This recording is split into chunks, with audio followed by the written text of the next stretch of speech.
Nigeria terrorist state that reintegrates and rehabilitates non-terrorists into the military, into the police, into the army, and sending them to Biafra land to kill us. That is what Simon Ekpa is fighting. Thank you. Thank you. Thank you.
Apart from the people, we have so many Biafrans in Finland at this period.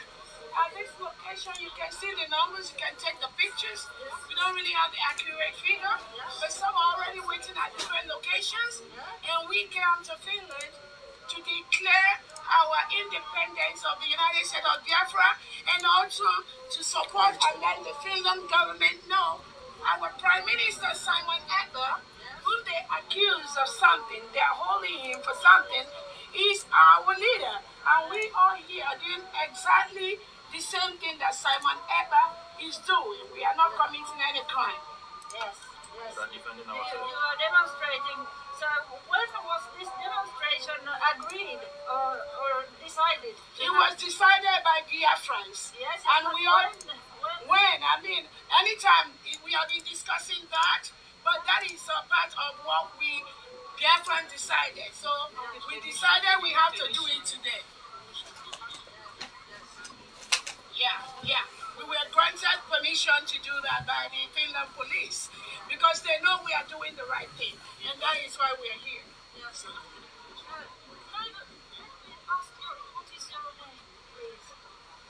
My name is Dr. Ngozi Orobweze. Your title. COS of Biafra. My name is Dr. Ngozi Ngozi, and the last name is Orabueze.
women that fed the Biafran children that were killed by the Nigerian government. So we have a very good relationship with Finland. That is why we love Finland. God bless Finland! God bless Finland! God bless Finland! God bless Finland! So the next step for Biafra is the establishment of all the paperwork, all the charters we need to get the final recognition from different parts of the world. Already we have a couple of countries that have officially recognized the United States of Biafra. So the Eritrean government in exile, Eritrea, the Ambazonian government, and a couple of congressmen from the United States of America. Yes, they approved the Biafra.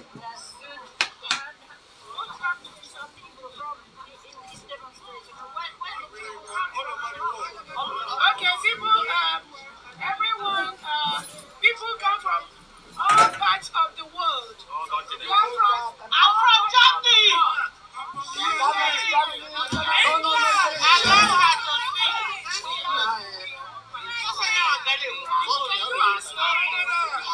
From Europe, we have people from America. I am from America. We have people from Asia. We have people from Africa. We have people from Biafra territory. We have people from Nigeria that are witnessing what we're doing. And Nigeria is going to be, we're going to extend a friendly relationship, friendly hand of relationship with them. So these are people from all over the world, but they are Biafrans or supporters of Biafra. Yes. Okay. Anyone from the any people here from Finland?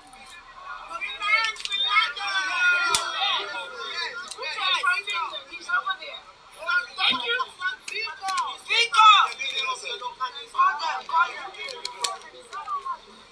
Okay, make sure this goes quickly. Thank you.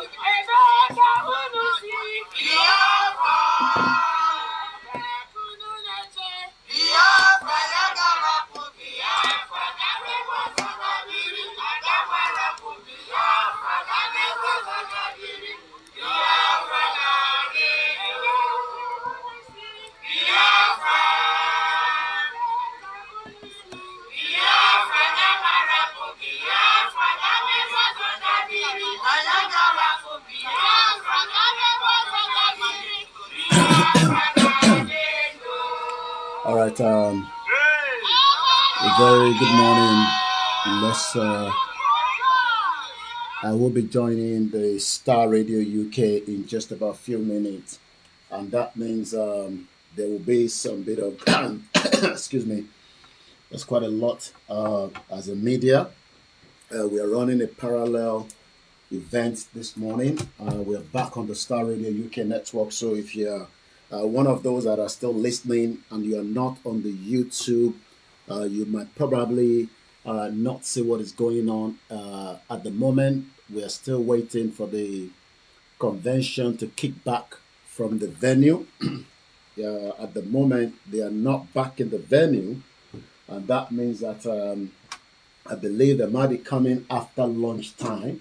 So what I'm going to be doing is that what we are watching from this end is only about a few more minutes. I'm going to stop this. I'm going to switch to the Starr Radio. Sorry for those of you. I need to also let those that are watching us on the thread. A very good morning to those of you that are watching me on the thread. We are switching to the Starr Radio UK for now. The event here has ended, and that means we need to switch to Starr Radio UK, where I will be delivering my work this morning. And then later on, we go back to the convention. I believe they are not going to be back until after the lunchtime. So whatever we're watching here now is already, I mean, it's bitterly cold down there. Kudos to everyone that have turned up in that very bitter cold in Finland. But right now, we are switching situation to the Starr Radio UK, where I will be speaking to the team this morning. I've been away for a couple of days, but we are back there. So that means that whatever you're watching now, for the next 40 minutes, will be coming from here. So you can still stay tuned with us. And but like I said, there is no signal coming from Finland. As you can tell, these are the Finland media team. That okay, I guess They are back. Okay, I think they are back in Finland. If they are back, that would be great. I think I'm just picking a signal from Finland. All right, bear with us now. All right, it looks like they're back in Finland, but nothing is happening at the moment. This is the day, I believe day 5, yeah. So rather than not having any audio coming out, I'm not hearing anything coming out. Okay, might be from my end. 1 minute, bear with me. We're going to take a quick break. We come back, and I tell you, we're going to be having Mr. Olayomi Koiki coming your way. All right, so that means we will leave this like that. That is good. Let's take some of these images out, because when I start the Starr Radio, I will not be able to do any adjustment. Those of you on the Twitter space and Twitter, what you'll be hearing will be the Starr Radio, and you will not be hearing anything from the venue. So there's not much I can do to that right now. Let's adjust things. Let's go back to. So, well, as soon as I finish the Starr Radio, I will release the audio from here. So that is what is going to happen. So let's take this out. Let's adjust things here, because I'm gonna be on the studio right now. We are 3 minutes behind schedule. Literally 3 minutes behind schedule. Let's remove this. Yeah. So I'm gonna take the audio down here. Mic check. Let's see what's going on there. Mic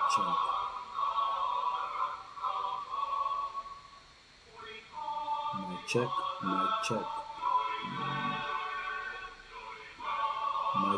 Yeah, that's good. So okay, let's start this. I didn't start that earlier. I didn't realize that. Alright, that's fine. I think I can take you back to Finland while I join the studio. So I think we're good to go.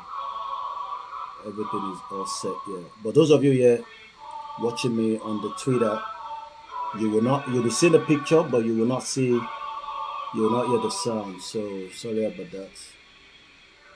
We're gonna go now. Yeah.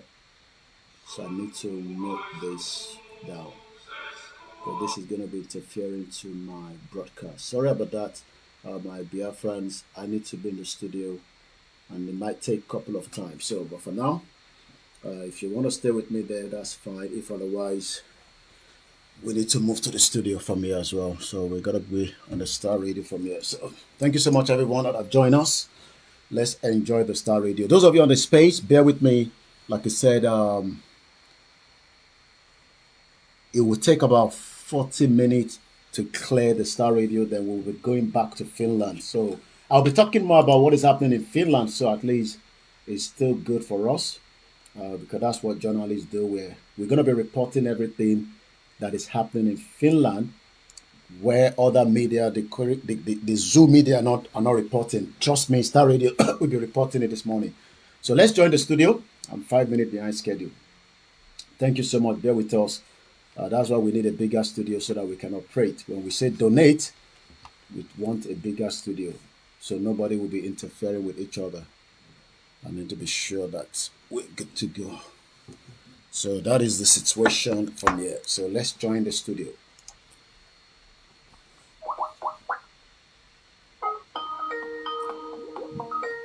I think we'll pause that music until we have finished with the updates there, and then we'll go on.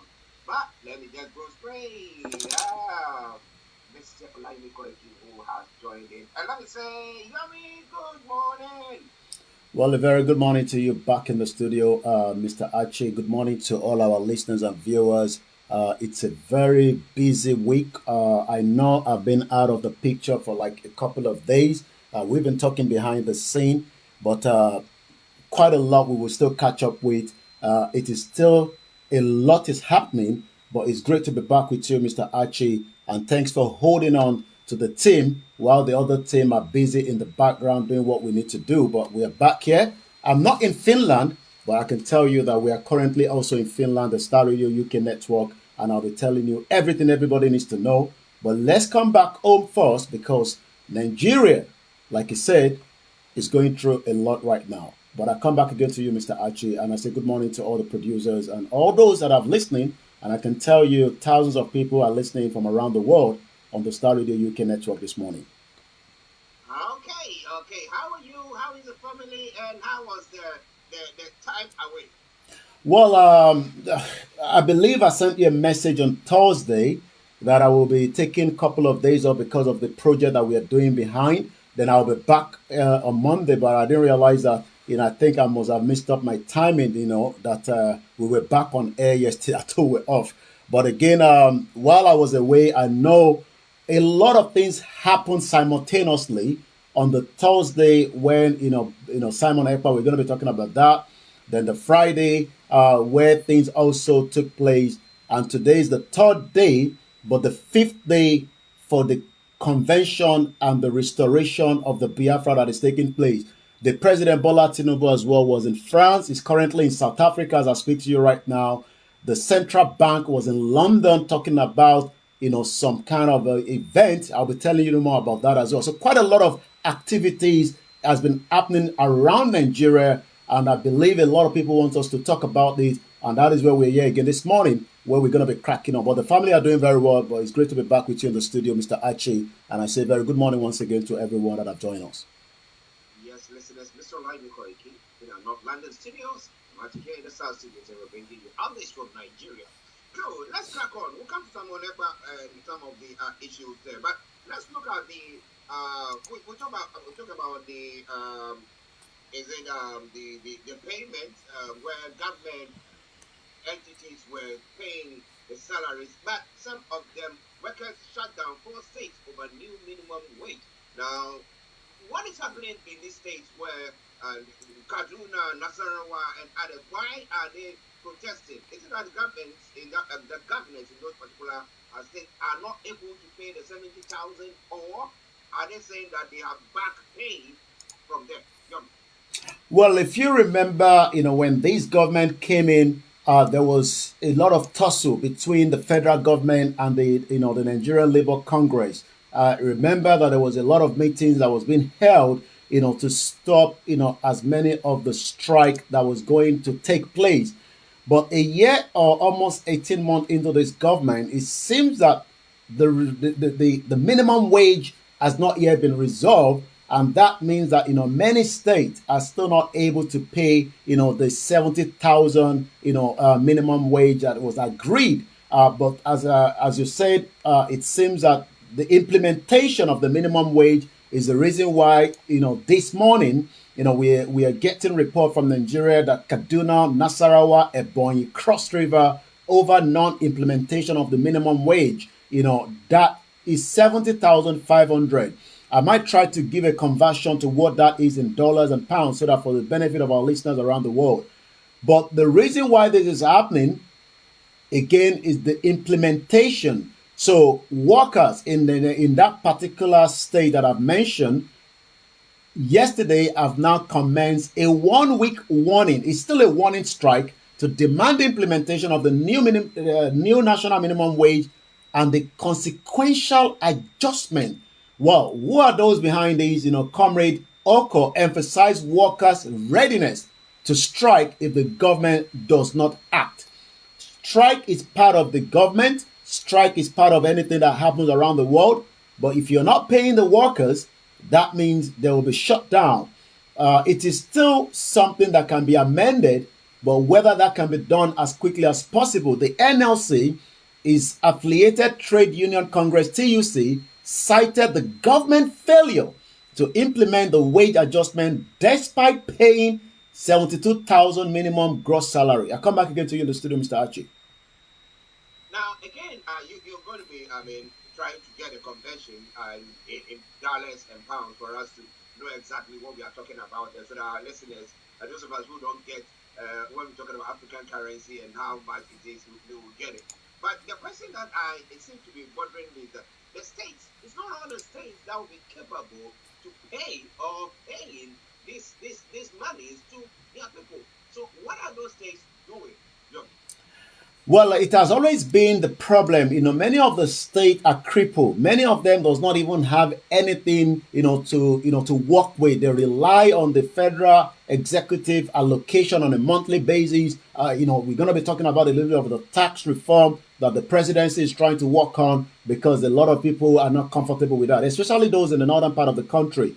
That means that most of the 36 states will not be able at any point to be able. I mean, we're not talking about Rivers State that have the kind of the revenue. We're not talking about Lagos State and probably maybe one or two other states. But there are some states that will struggle, to pay that 70,000 minimum wage. And the reason for that is, for a very long time they've relied so much on the fake allocation. There's nothing coming out of those states.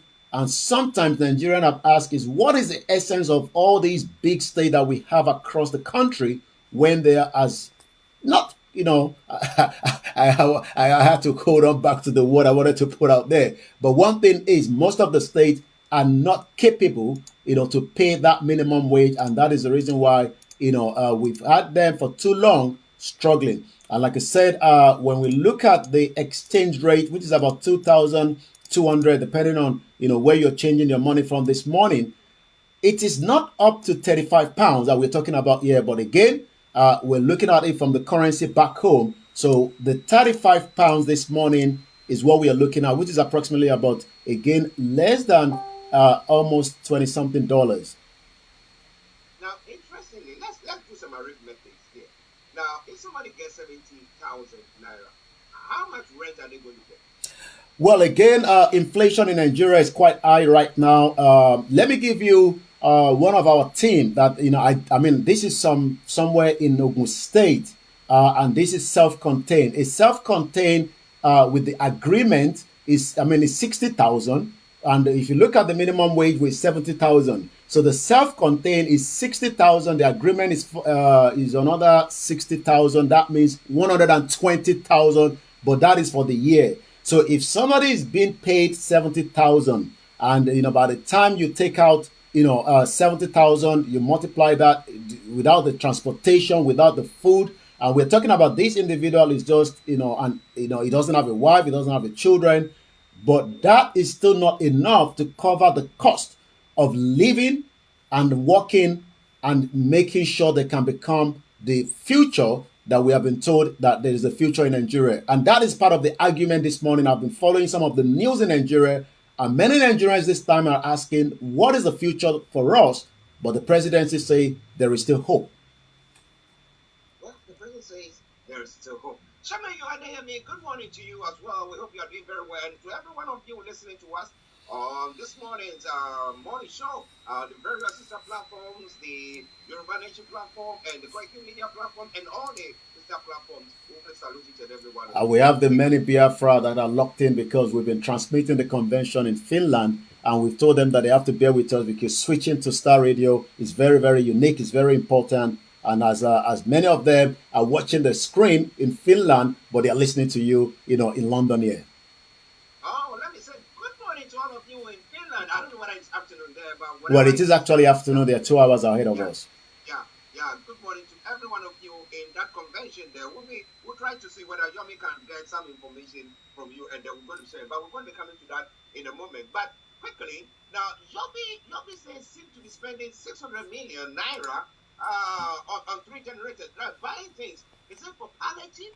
Is it for the government? The government's, or let me go, the government's administrative work that they are doing, or for the workers there? What is that money for?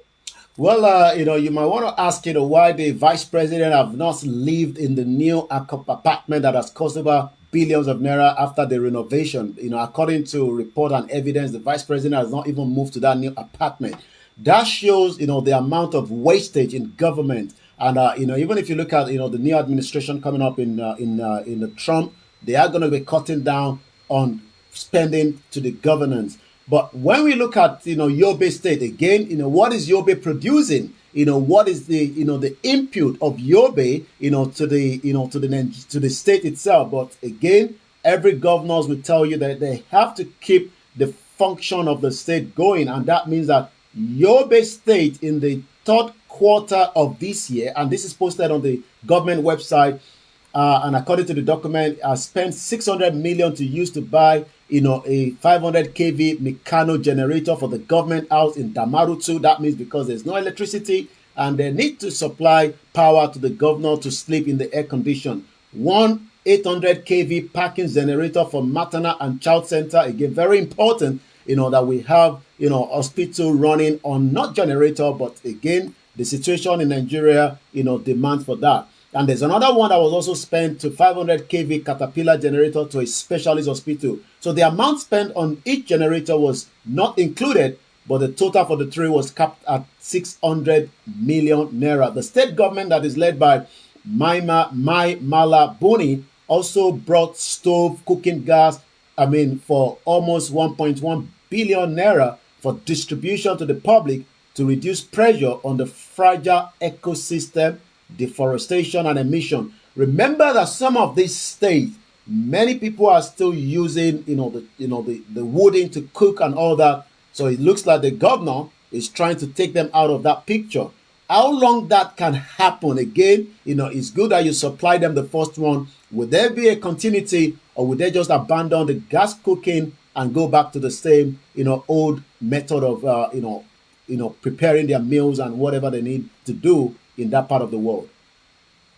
Well, ladies and gentlemen, Starr Radio UK, Mr. Olayomi Koiki, in our North London studios, I'm actually here in the South Studios, so we are bringing. And just to add, it is one of the states that has, encountered, many times attack from the, the Fulani terrorists. In September this year alone, the terrorists killed over 100 people in the Mafa village. The terrorists reportedly invaded the community, riding over 50 motorcycles. The victims were a few days after the incident buried at the Babangida headquarters of Tamuru local government in Yobe State. So the question again is, the terrorists moving in large amount of motorcade and not being stopped tells you that the federal government have lost the insecurity in the country. Well, is the federal government doing enough? The new military chief, is it doing enough at all? Or what do you think about all that? Starr Radio UK. Now let's move on. We'll come to the event happening in Finland in a moment, but let's touch on some of these issues and then we'll come to that. Now, it is better to have 774 thieves than one big thief. Now, that's what Oshimole is saying. Now, he's supporting local government in front of that. Now, what exactly is happening? Do we want people, because we did talk about the minimum wage, and we're looking at it and we see that it's inadequate for individuals living in the States. So the only way that you can actually survive or live a bit better is either you find ways and means, as some people say.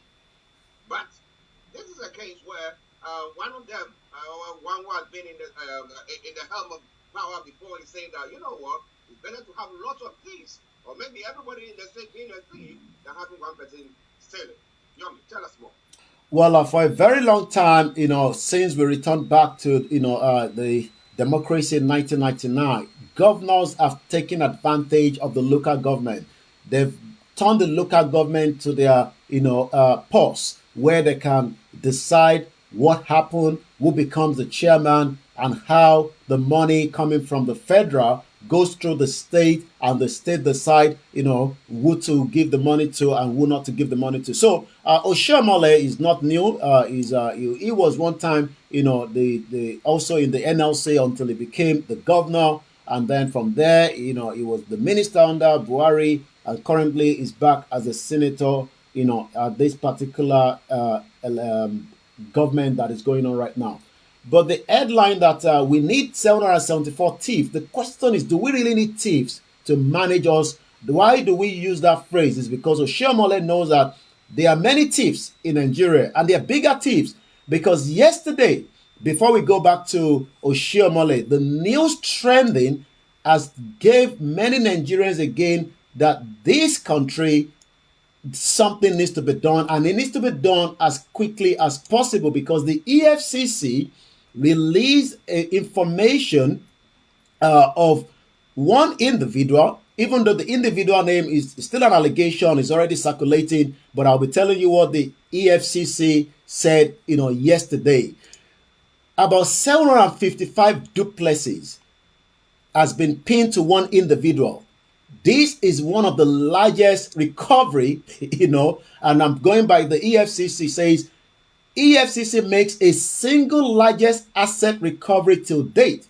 According to Justice Jude, on Monday, December 2nd, gave a ruling on a final forfeiture of an estate in Abuja measuring 150,500 square meters containing 753 units of duplexes and other apartments. This is the single largest asset recovery by the Economic Financial Crimes Commission since its inception in 2003. The estate rests on the plot of 109 Cadastral Zone CO9 Lugogoma District in Abuja. But already like I say, the news that is coming out right now is pinning the former CBN governor, Emefiele, to own this property. So going back to what the former Edo State governor and the Nigerian lawmaker, Senator Adams Oshiomhole, representing Edo North Central, that is expressing strong support for the financial autonomy of the local government in the country, that it will be better for 774 to steal that kind of duplexes than for one person to steal it. And that's exactly what it says. Speaking at a forum on the local government autonomy that was organized by the House of Representatives yesterday, the senator emphasized the importance of character in governance accountability. Oshiomhole is also a former governor of Edo State, highlighted the significant responsibility of the local government chairman, given their proximity to the people, and advised them to allocate resources wisely so that we don't end up having more local government chairmen buying houses here in UK, in America, and Canada. Well, ladies and gentlemen, Starr Radio UK, your favorite African and Caribbean radio station in London. Pastor Momo, good morning to you there as well. Now, let's now come to the Biafran issue that is going on. We know that almost about 2 weeks ago, someone Ekpa was arrested, was allegedly arrested by the Finland authorities because they were saying all those, whatever charges they were trying to level against him. And I know the other tones have been because of the Nigerian government trying to push the agenda to shush him. And now we don't know. There were during the course of the week we had information coming in. That he's been released, and so there have been that thing going on where people are not sure exactly what is happening. And then there was the declaration. Though someone ever wasn't there, there was a declaration that took place. But again, then we have some what do you call him, Imam Powerful, who is in the southeast down there, who was also saying, no, there shouldn't be any. So there seems to be lots of things going on where we don't know exactly what is happening. Now, this morning, we have the case that is being heard in Finland, that is somewhere else. Can you tell us more about everything that has gone on from that time to today? Please. Well, the situation, started erupting. Let's go back to the timeline. The last update from the PM Simon Ekpa on his X handle was November 18. And a lot of people rely on him to post so that they can know the development, especially as the countdown was getting closer to the restoration. It's actually a restoration because according to the Biafra government in exile, Biafra was actually declared in 1967. So what they are doing is what they call the restoration. And I'm just listening, to the event happening in Finland where the COS is speaking. We will get more, signal from there later on. But in terms of what happened, I was at home on Thursday, and then I got a call, from one of the Yoruba, campaigner that Simon Ekpa has been arrested. And because I have access to him, the first thing I did was I put a call straight to his number, and I couldn't get through to that line. Right there, I wasn't sure what is happening. And what I saw on the social media was everybody saying that Simon Ekpa has been arrested. And that means that, we have to now rely only on the right source. Many people do not rely on the right source. The right source is to then go back to the government in exile to give us development and update of what is happening, with the PM as the countdown to the event going on right now. Today is the 5th day, right in Finland. And that means that we have to rely on the chief of staff Ngozi Orabuze, which was the only person that would have given us a clarity. Because remember that many Nigerian medias are biased against the Biafra. Remember that they've called the Biafrans terrorists, even though we do not agree with that, because the world does not call Biafra a terrorist organization. Then what happened was that when the development was unfolding, there was a lot of different narrative. We saw the Nigerian military came out and said, look, Simon Ekpa is on the flight making his way back to Nigeria. Well, what they do not understand is that, this is not a kidnap case like Nnamdi Kanu from Kenya. So there was no way Simon Ekpa, even quote and unquote, if he was arrested, not to have just been put on the flight and come back to Nigeria. So what was being said in Nigeria was what the media was pushing out. Now, I listened carefully to the chief of staff. What the chief of staff said was that Simon Ekpa was invited by the Finnish government because already in, I think about 2 years ago, there was a kind of allegation leveled against him. Remember that he was picked up, he was released. Maybe that is the continuity of that allegation. But there are some individuals in Finland working on behalf of the Nigerian government, according to the COS, Ngozi Orabuze, that said that these were the individuals that pushed, more to make sure that Simon was invited. So I will not use the word Simon was arrested, because inviting someone for questioning, and the question was, what was he invited for? As we speak today, nobody has a picture of Simon Ekpa in the court claiming that he's not the prime minister. There's no any information coming from the court in terms of whether somebody was sitting in the court when Simon was saying, I am a content creator. But you can see the media in Nigeria that doesn't like the Biafra in the first place started pushing out all the narrative that says Simon Ekpa says he's a content creator, he's not a member of the IPOB.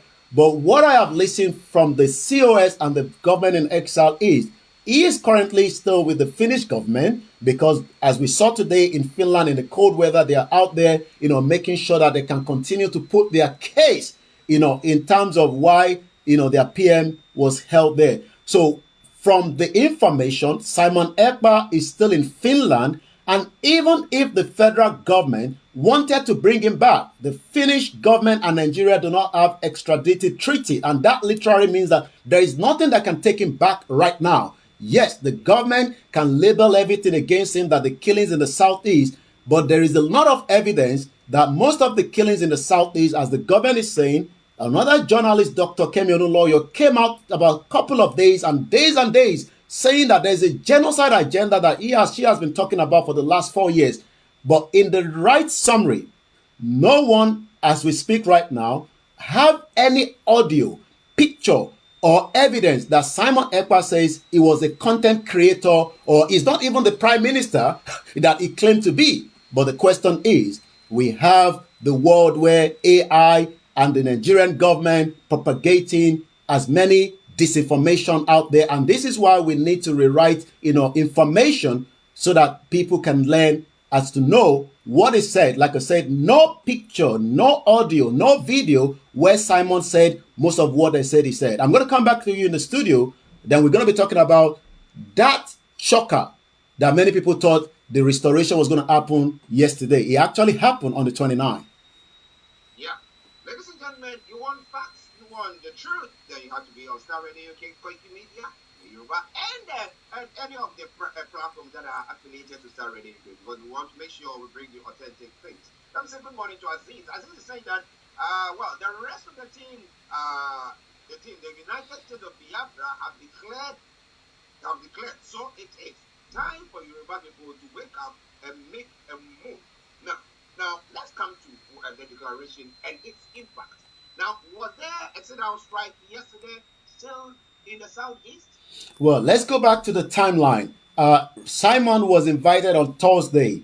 Friday, the following Monday, there was a sit-at-home. But it is not about the sit-at-home. Something happened the following day after Simon was invited. There was another massive killing in Enugu State by the Fulani terrorists.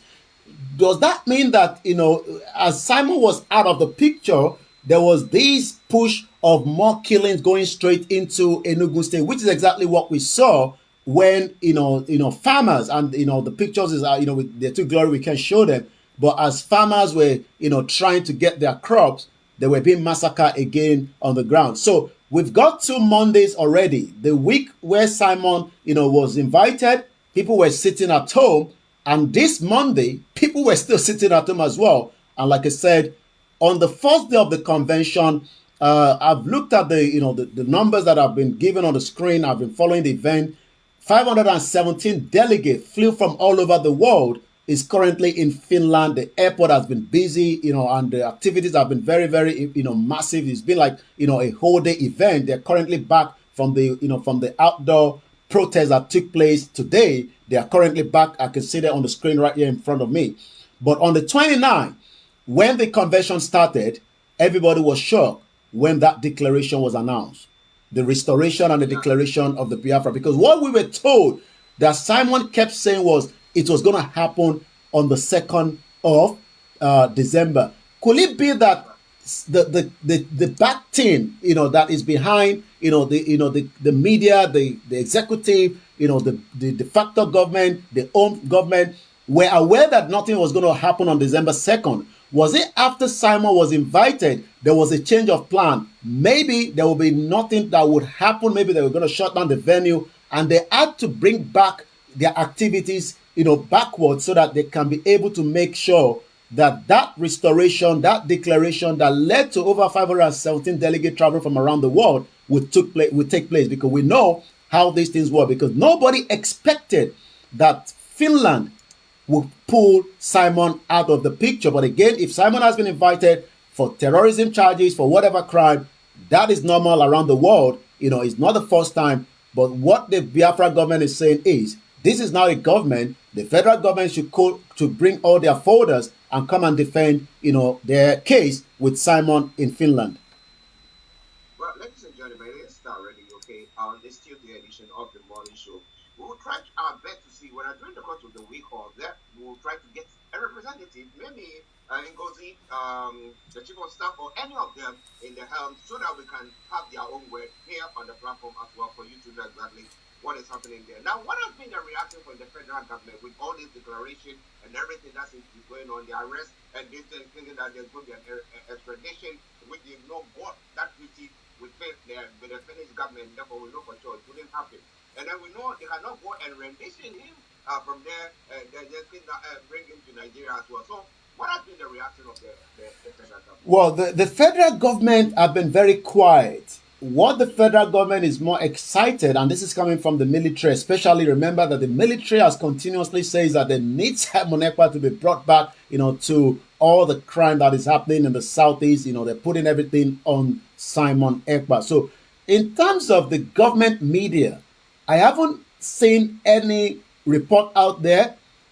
I'm sure they're probably monitoring the situation, but they haven't said much. As Simon Ekpa's situation was happening, the president was also out in France, where, more, red carpet was rose. I can tell you right now, in the picture right now, President Tinubu has been received by the host President Ramaphosa for the 11th session of the Nigerian-South Africa Bi-National Commission. And President Tinubu is also pushing that Nigeria should be recognized as a BRIC nation. Remember that Nigeria submitted an application, but that hasn't gone through yet. So he's using this opportunity to see how they can leverage on that. But in terms of the situation with the restoration and declaration, just as the letter was delivered in number 10 Downing Street, you can imagine the amount of discussion going on in Nigeria right now around the Biafra declaration, and which means that what is going to be the next move? More flags are propping up from the Biafra state. They have about 40 states. I've seen also, it shows that the military are also monitoring the situation. They went to a particular area and removed the flag. So you can now see that it's about cat and mouse. But I can tell you, more flags are coming up.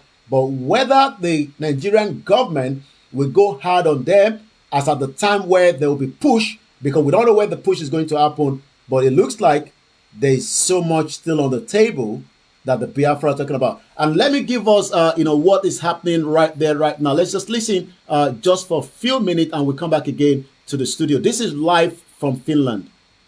This Constitution of the United States of Biafra, we do acknowledge and affirm with changes, and I'm just going to go ahead and read the final portion of that. the Constitution of the United States of Biafra. And that is the Chief of Staff, Ngozi Orebeze, speaking from Finland. Changes the charter of the Confederating State. Remember, last year we were in Helsinki. We developed a couple of charters that led to this area. Also known as the Biafra Helsinki Declaration in Finland, and herein referred to as Biafra Charter, unanimously adopted as a prelude act by the Biafra Republic government in exile and the Biafra de facto government in homeland. I'll leave that. I'll come back again to you in the studio. Like I said, it's quite a lot of development happening. Reaction is going around the world, and many of the guests that have come in are speaking, but the Nigerians are also asking, what is the way out now? As I'll be telling you, another letter has landed with the British Parliament from the Yoruba as well this morning. Wow, listen, let's start already. Now, quick one before we leave the Biafra story. Now, are they still requesting the release of Nnamdi Kanu? And then the question was, the foreign secretary, is it the foreign secretary in Nigeria, Ojukwu, the wife of the former Biafran leader, Ojukwu, is saying that she's going to do everything in her power for the federal government or the president to release Nnamdi Kanu. Do you think anything of the sort? What exactly is happening there, if you have any information pertaining to that? Well, you're right. There is still a lot of pressure, for the president to release Nnamdi Kanu, and maybe that will slow down the situation. But we don't know what President Tinubu has in mind, when he's going to do that or not. And you're quite right, releasing Nnamdi Kanu to address Southeast crisis. These are the Igbo groups, just about a few hours, this was yesterday.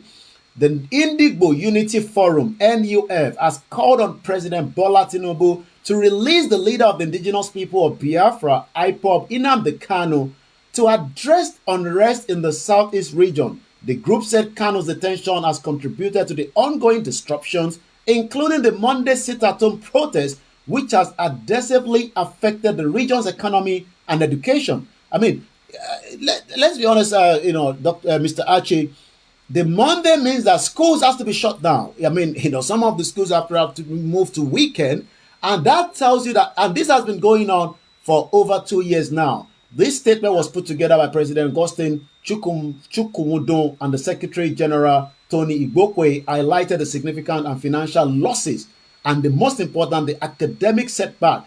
Universities are closed, technical schools are closed, and the people are saying that they are doing this not because of Simon Ekpa. They are doing it because you can't hold Nnamdi Kanu and expect us to be out opening or doing anything on a Monday morning. Well, ladies and gentlemen, Starr Radio UK, what do you think about that? Now let's go to the Yoruba Nation before I hand over to Yobi to bring you the rest of the story. So what was this letter that was presented to Parliament? Well, yesterday, as usual, I got the communique, about a few days, but it's already in circulation, going across different, news network this morning. As remember that it's coming up to 2 months now. In another 9 days, it will be 2 months that the letter that the Yoruba sent to the Prime Minister Keir Starmer when Dr. Chief Sunday Igboho came here for the dinner. And just as we had a big, massive rally, and then the letter was delivered to number 10 Downing Street. I can also confirm that letter is now being looked into by the palace, from my own, intelligence and information that has come to me. But the outcome of that letter is not yet over, because the content is what people don't know. Many people are asking, what is the content? What has Babakintoye wrote in that letter that led the Minister for Foreign, the Minister for Information, the Minister for Foreign Affairs, calling the Ambassador Dr. Richard Montegori to question. Well, maybe they might have to call him again, because another group have put out a letter and it says Yoruba Nation Movement write to the UK Parliament, want legislator to support fully independent Yoruba country. Some people say it's a waste of time, but when you're talking about diplomacy might be wasting of time to some, but it is the part of asking for your right to self-determination. I'll just give a bit of the content of the letter. The group, which was appellate with the foreign secretary visit to Nigeria. Remember that David Lamy was in Nigeria telling us that Nigeria will be a better place in the next 50 years by 2075. Many Yoruba people were really angry and upset about that. But this Yoruba Nation agitator under the Yoruba Nation Youth United Kingdom Charter has written to the Speaker of the House of Representatives, Rector Honorable Sir Lindsay Holy MP, seeking support from the United Kingdom on the Yoruba people quest in Nigeria for self-determination. Well, we talk about the amalgamation and everything that has gone on. We talk about the fact that the agreement had expired already. We thought that there should be a renegotiation. Government said no. Well, we have now uprising all sorts across the country. We have people who think that they are being marginalized. Yet, government is saying, we are here for you. But what are they doing? Do we get referendum for calling out on all these? Or what? Government is going to entreat themselves and say, go do whatever we want. Let's hear from you. We would love to know your comment there. But it is already okay. We'll go to Yomi for the rest of the stories making the rounds, and then what is happening on social media this morning. Over to you, Yomi. Well, we're going to start on a sad note. I can confirm in the news report coming to our wire that Sylvester Oromoni mother has passed away. Well, who is Sylvester Oromoni? Well, let's take you back to this was a tragic death of a 12-year-old Nigerian boy that was bullied in the school. The death of this boy happened in Lagos, Nigeria, the commercial capital city, which was generating a lot of reaction as at the time. Sylvester Oromoni Jr., a junior secondary school GSS 2 student of Darwin College, Lagos, Southwest Nigeria, died under controversial circumstances. The school authority claims Sylvester sustained injury while playing football, but his family says he was instead tortured by the schools and bullied. Well, like I said, the news is coming out that the mother passed on this morning. I can tell that, when this situation happened, it will be difficult for a parent like that, to be able to sustain a very long time, especially if they're not well managed, the BP and all that. We can only pray for the loss of the mother. So that will take us to the reaction of many Nigerians this morning. She passed away on November 25th, 2024, due to complication from prolonged grief and trauma over her son's ultimate death 3 years ago in 2021. It is an heartbreaking situation. Well, someone was saying that she did not just die now. She died about last month, but we are just getting the news on our timeline this morning. Very sad news. The love of her mother is so strong. She couldn't get over the shock of the demise of her son. May her soul rest in peace. So you can tell that bully is not just only here in the UK. It's also back as well in Nigeria. So because of our time this morning spent already, we just touched on the tax reform. This is generating a lot of conversation. Maybe we're going to have more time before the end of the week to start looking into it, because the Northerners believe that Tinubu is playing the game, to make sure that money doesn't come to them. Well, Tinubu said, look, we can't continue with the same way we have been doing things. We need to reform the tax. But some say that, look, don't do the way you did in Lagos State, where, Alpha Beta is owned by you and every revenue is coming through there and you're taking your own commission. Well, I listened to, some of the committee yesterday. It says, no, Alpha Beta is not going to be in charge. But Peter Obi is speaking as well this morning. Tax reform, don't rush. Allow public debate. Peter Obi is advising the federal government. The bills have continued to generate controversies since their introduction, with particularly the northern governors calling for their withdrawal. The politician and the former governor of Anambra State, Peter Obi, is advising Bola Tinubu administration to involve citizens in the national debate before the tax reform bills are finally passed. But I can tell you that this is generating a lot of conversation on the social media, because a lot of people are not comfortable, most from the northern part of the Nigeria. Even some of their governors have been coming out to say that they are not going to be interested in this reform. Whether this will now pass through the Senate, where the Northerners have more majority, is something to look into. Now, let's look at what the government is talking about. Know the truth about the tax reform. And I'm looking at what the government is saying this morning. Change to the income tax laws to facilitate remote work opportunities for Nigerians in Nigeria within the global business process. I'll just take one more. Zero rate VAT, tax exemption for small businesses. Let's look at the reaction, and that will bring me back to you in the studio. Excessive tax will only suffocate industry, businesses, By extension, it will kill the economy because industry and businesses are backbone of the economy. This is coming from Masoon at Masoon on the Twitter space or the X. Well, this individual says CIA agent, may Nigeria succeed, with a picture of Tinubu there. You can tell that these are lovers of the APC. One person, Nigeria, you say, you need to use AI to read out what you have written. We have no time to be reading these 5 fonts, or better still, let your staff read it out as a news. You can tell that even in the midst of everything, you can never finish with Nigeria. And again, there's a particular company that left Nigeria after so many years. I'm trying to see if I can bring that in. Not too sure whether it's because of the tax reform. Swiss company Olysine exit Nigeria after 65 years, says focusing on the high growth region alone. Now it's interesting when we have own companies leaving the country, and you ask yourself, is it because local entities have risen up to occupy that place, or because our economy is so bad that the people think that the best way forward is just to pack and leave? What do you think about all that? But you know, when it comes to the tax reform, let me ask you something there quickly, then we go. Now, how does government send money or proportion money for the various states? Now, is it they look at what they are contributing to the national?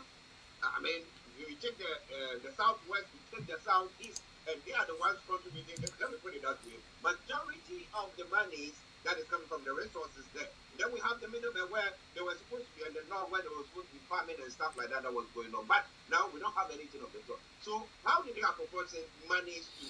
Well, some of the states that bring in more will definitely take more. Some of the states that have, the resources will also, be given extra as well. I'm looking at the one Ejima note that is being talked about in Finland. So when we're talking about money, we're still also looking at. But according to, Honorable Abdul Mumini Jubrin, in the history of Nigeria, there's never been a law that will benefit the poor people like the tax reform bill.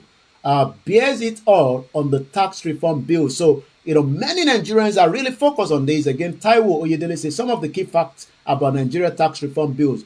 But those that are really against it are the people from the northern part of the country. The listed benefits of the tax reform bill sound appealing. Individuals earning less than 1 million annually exempted from the paying the tax.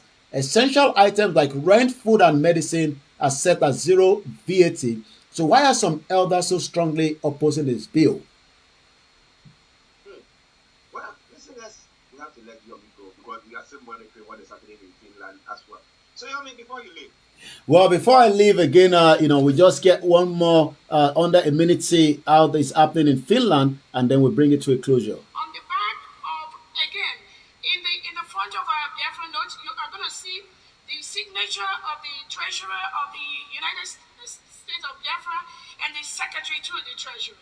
You're also going to see the numbers written on the left upper So right that side. tells you that the day 5 is still ongoing in Finland in Lati, but as the PM is not there, the COS says even if I am arrested, there is still many people that will take charge. And on that note, make sure you stay tuned with Starr Radio UK. I'll be back again tomorrow, where we'll be looking more into this tax reform. Who is it going to help? And even if Tinubu reform the tax reform and get away with it, will the next government take it down, as we saw Joe Biden pardoning the son? Maybe when Trump comes in, he might also pardon everyone that was involved in that event that took place in Washington, D.C. Well, of course, we know what is going to happen. Yomi, thank you very much and have a lovely day. Thank you so much, Mr. Archie. Bye for now. Well, ladies and gentlemen, that is Olayomi Koiki from our North London studios, bringing you all the update that you need to know. Tomorrow, God willing, we will bring you some of the excerpts of the happenings at the. All right, we're going to end this. Everybody needs to join the full broadcast back. My name is Olayomi Koiki. We go back to Finland, where it's all happening. Sorry for the slight delay there, but we have to go back to Finland.